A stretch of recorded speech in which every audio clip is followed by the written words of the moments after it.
Praise the lord. Hallelujah. సర్వశక్తిమంతుడై ఉన్న దేవుని నామానికి మహిమ కలుగునుగాక.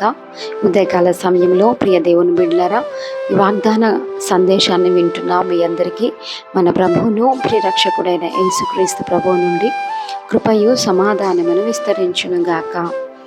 దేవుడు గడిచిన కాలమంతా కూడా మనల్ని ఆయన కృపా రెక్కల నీడలు దాచిపెట్టి భద్రపరిచి ఉన్నారు. ఆయన ఇచ్చిన ప్రతి వాగ్దానము కూడాను మన జీవితంలో నెరవేర్చి ఉన్నారు. అందుకు దేవునికి మహిమ కలుగునుగాక. ఈ ఆగస్టు నెలకు కూడా దేవుడు మనకు అనుగ్రహిస్తున్న ఒక వాగ్దానాన్ని మనం చదువుకుందాం.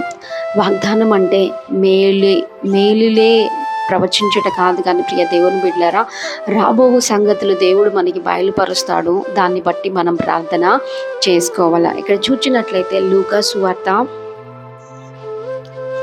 22వ అధ్యాయము 45-46 వచనాలు చదువుకుందాం.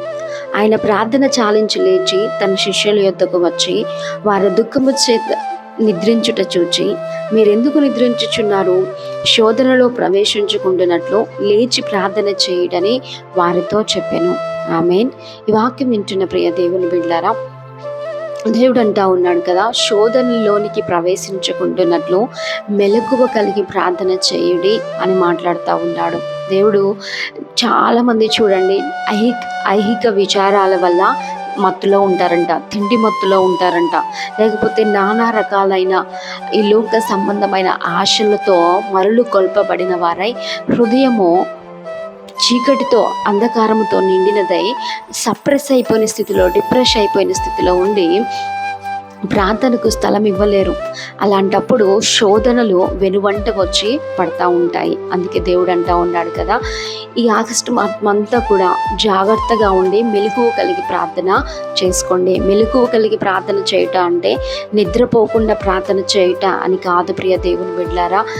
మన పరిస్థితులను మనము గమనించుకుంటూ జాగ్రత్తగా ఏ శోధన ఎటు నుంచి వస్తుందో అని చెప్పి మనము జాగ్రత్త చేసుకొని పరిశుద్ధత కాపాడుకుంటూ మన నోరు కాపాడుకొనొచ్చు, పెదవులు కాపాడుకొనొచ్చు, కళ్ళను కాపాడుకొనొచ్చు, మన శరీరాన్ని పరిశుద్ధతకై మనము కాపాడుకొనొచ్చు. శోధనలోనికి ప్రవేశించకుండా ప్రార్థన చేసుకోవాలి. అదే చెప్తున్నాడు యేసయ్య. అయ్యా, మిమ్మల్ని జల్లించాలని సైతాను చూస్తూ ఉంది, కానీ మీ నమ్మిక తప్పిపోకుండా ఉండులాగున మీ కొరకు నేను ప్రార్థన చేస్తున్నానయ్యా అని యేసయ్య వారితో అంటా ఉన్నాడు. ఉదయకాల సమయంలో వాక్యం వింటున్న ప్రియ దేవుని బిడ్డ, మరి మీరు కూడా మెలకువ కలిగి ప్రార్థన చేసుకోండి.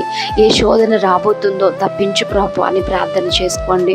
తండ్రి, మా అడుగు తడపడకుండా, పాదం తొట్టిల్లకుండా నీ బండపై మా అడుగులు స్థిరపరచు ప్రభువా.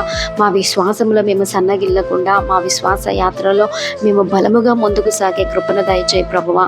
మెలకువ కలిగి ప్రార్థన చేసే జ్ఞానం మాకు దయచేయి ప్రభువా అని ప్రార్థన చేసుకోండి.